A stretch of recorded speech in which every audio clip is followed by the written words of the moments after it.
پروردگار ہم پر صبر کے دہانے کھول دے اور ہمیں لڑائی میں ثابت قدم رکھ اور لشکر کفار پر فتح یاب کر۔ تو طالوت کی فوج نے اللہ کے حکم سے ان کو شکست دے دی، اور داؤد نے جالوت کو قتل کر ڈالا، اور اللہ نے ان کو بادشاہی اور دانائی بخشی اور جو کچھ چاہا سکھایا۔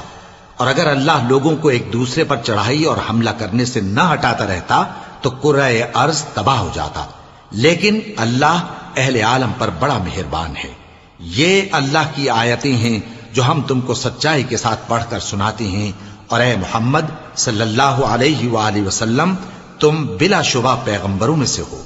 یہ پیغمبر جو ہم وقتاً فوقتاً بھیجتے رہے ہیں، ان میں سے ہم نے بعض کو بعض پر فضیلت دی ہے، بعض ایسے ہیں جن سے اللہ نے گفتگو کی، اور بعض کے دوسرے امور میں مرتبے بلند کیے، اور عیسیٰ ابن مریم کو ہم نے کھلی ہوئی نشانیاں عطا کی اور روح القدس سے ان کو مدد دی، اور اگر اللہ چاہتا تو ان سے پچھلے لوگ اپنے پاس کھلی نشانیاں آنے کے بعد آپس میں نہ لڑتے، لیکن انہوں نے اختلاف کیا تو ان میں سے بعض تو ایمان لے آئے اور بعض کافر ہی رہے۔ اور اگر اللہ چاہتا تو یہ لوگ باہم جنگ و قتال نہ کرتے، لیکن اللہ جو چاہتا ہے کرتا ہے۔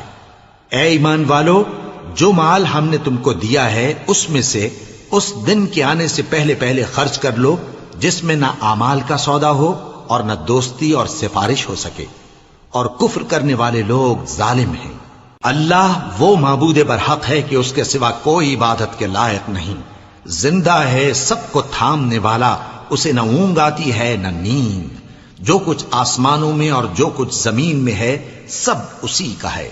کون ہے کہ اس کی اجازت کے بغیر اس سے کسی کی سفارش کر سکے؟ جو کچھ لوگوں کے روبرو ہو رہا ہے اور جو کچھ ان کے پیچھے ہو چکا ہے اسے سب معلوم ہے، اور لوگ اس کی معلومات میں سے کسی چیز پر دسترس حاصل نہیں کر سکتے، ہاں جس قدر وہ چاہتا ہے اسی قدر معلوم کرا دیتا ہے۔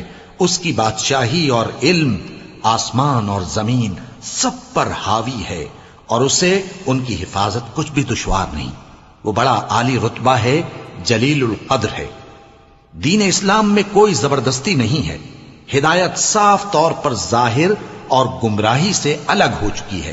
تو جو شخص بتوں سے اعتقاد نہ رکھے اور اللہ پر ایمان لائے، اس نے ایسی مضبوط رسی ہاتھ میں پکڑ لی ہے جو کبھی ٹوٹنے والی نہیں، اور اللہ سب کچھ سنتا ہے، سب کچھ جانتا ہے۔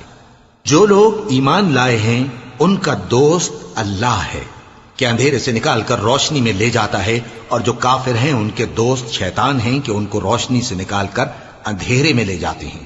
یہی لوگ اہل دوزخ ہیں کہ اس میں ہمیشہ رہیں گے۔ بھلا تم نے اس شخص کو نہیں دیکھا جو اس غرور کے سبب سے کہ اللہ نے اس کو سلطنت بخشی تھی، ابراہیم سے اپنے پروردگار کے بارے میں جھگڑنے لگا؟ جب ابراہیم نے کہا میرا پروردگار تو وہ ہے جو زندگی دیتا ہے اور موت دیتا ہے، وہ بولا کہ زندگی اور موت تو میں بھی دے سکتا ہوں۔ ابراہیم نے کہا کہ اللہ تو سورج کو مشرق سے نکالتا ہے، آپ اسے مغرب سے نکال دیجئے۔ یہ سن کر وہ کافر ہکا بکا رہ گیا، اور اللہ بے انصافوں کو ہدایت نہیں دیا کرتا۔